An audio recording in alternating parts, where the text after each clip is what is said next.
ये उदयपुर में नहीं, राजस्थान में नहीं, पूरे देश में ही नहीं, पूरे विश्व में मनाई जा रही है। भारत देश के ऐसे व्यक्ति पैदा हुए जो आज पूरा विश्व उसको नमन करता है। उनके जो नक्शे कदम है, उनकी विचारधारा है, वो आज हर घर में जानी चाहिए। लेकिन आज हम देखते आए हैं कि बाबा साहब की मूर्तियां खंडित हो रही है, बाबा साहब के नाम से राजनीति हो रही है।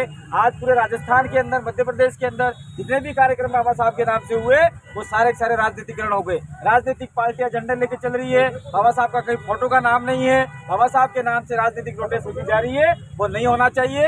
ये कार्यक्रम पूर्ण रूप से सामाजिक स्तर पर होना चाहिए। आज उदयपुर के अंदर ये जो कार्यक्रम हुआ और उन्होंने एक संदेश दिया कि न्यायप्रियता, बंधुत्व और समानता का जो अधिकार बाबा साहब ने प्रस्तावना में लिखा है, वो अक्षरतः इम्प्लीमेंट होना चाहिए। लेकिन आज हम देखते आए हैं, चाहे आपका केंद्र सरकार हो, चाहे राज्य सरकार हो, चाहे छोटा अधिकारी हो, वो सारी समानता कहीं न कहीं भूल रहा है। दलितों के साथ में, आदिवासियों के साथ में, शोषितों के साथ में, आपका अल्पसंख्यकों के साथ में, सबके साथ में शोषण, अत्याचार, अन्याय हो रहा है। कोई नेता बोलने के लिए तैयार नहीं है, कोई मजिस्ट्रेट बोलने के लिए तैयार नहीं है, कोई वकील बोलने के लिए तैयार नहीं है। जो बोल रहे हैं उनको नहीं कह रहे हैं, लेकिन अधिकतम लोग नहीं बोलना चाहते। क्यों नहीं बोलना चाहते?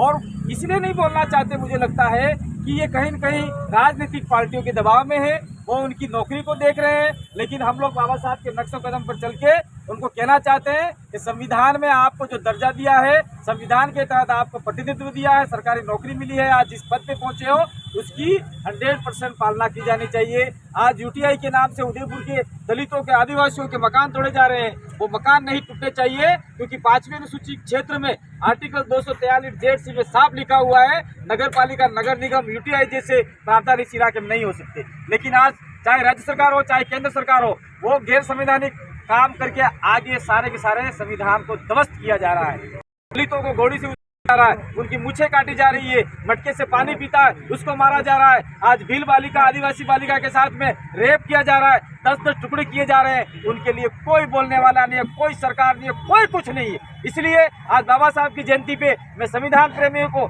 साहब के अनुयायियों को कहना चाहता हूँ, दलितों के साथ में, आपके आदिवासियों के साथ में, अल्पसंख्यकों के साथ में, ओबीसी के साथ में, या जो भी संविधान प्रेमी है, बाबा साहब को मानने वाले, उनके साथ में शोषण, अत्याचार, अन्याय होता है, तो सभी समाजों को मिलकर लड़ाई लड़नी होगी।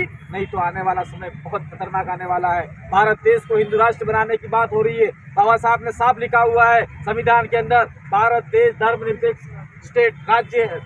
तो आज की तारीख में संविधान को बदल दिया गया है। मूल संविधान है ही नहीं। आज की तारीख में संविधान में बहुत सारे अमेंडमेंट कर दिए हैं। वो अमेंडमेंट करने वाले कौन लोग थे? वो कुछ लोग तो हमारे भी थे, कुछ लोग उनके थे, लेकिन हमारे लोग उनके दबाव में आके काम कर रहे हैं। आज भी यही प्रक्रिया चालू है। इसलिए हमने आज बाबा साहब की जयंती पे शपथ कसम खाई है। जो भी बहुजन समाज है, आदिवासी है, दलित है, ओबीसी है, माइनॉरिटी है, संविधान प्रेमी है, उन्होंने, बाबा साहब ने कहा था, सत्ता के मंदिरों में जाना होगा, आपकी रक्षा सुरक्षा करनी है, संविधान को बचाना है। तो सत्ता के मंदिर में 2023 के अंदर हम लोग, हमारी विचारधारा वाले लोग, बाबा साहब को मानने वाले लोग, संविधान को मानने वाले लोग अधिकतम जाएंगे। और हम लोग प्रयास करेंगे कि इस इलाके में शोषण, अत्याचार, अन्याय, मर्डर, रेप जैसे मामले कम हो और संविधान की अक्षरत्व पालना हो। इसी आशा विश्वास के साथ में कार्यक्रम किया था। जय भीम, जय जय, जय भीम।